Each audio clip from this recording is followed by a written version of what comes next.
Shanghai Council meet. The 19th Shanghai Cooperation Organization will be hosted by India.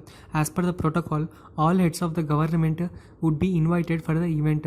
Therefore, Prime Minister Imran Khan of Pakistan will also be invited to participate in the heads of the government council meeting.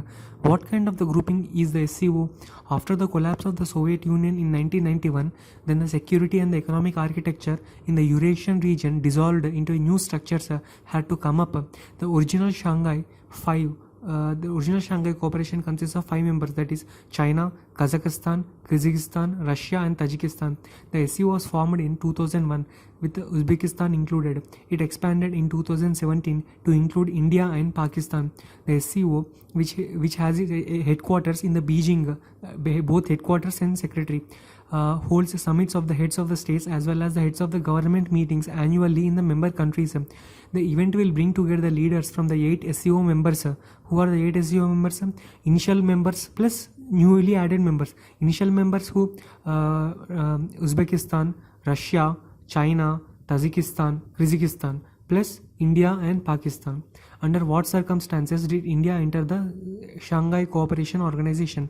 While Central Asian countries and China were not in favor of expansion initially, main supporter of the India's entry in particular was Russia.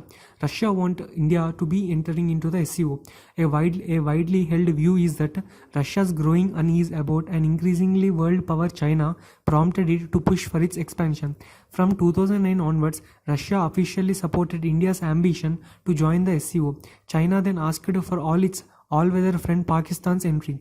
How does this membership of SCO help India? For India, two important objectives are counter-terrorism and connectivity. India wants access to intelligence and information from the SCO's counter-terrorism body. Regional Anti-Terror Structure (RATS). Regional Anti-Terror Structure (RATS) is a key role in balancing the counter-terrorism activities. Connectivity is important for India's Central Asia policy. North-South transport corridor is also one of the key aim in connectivity. Connectivity is an important for India's connect with Central Asia policy. Energy cooperation dominates its interest.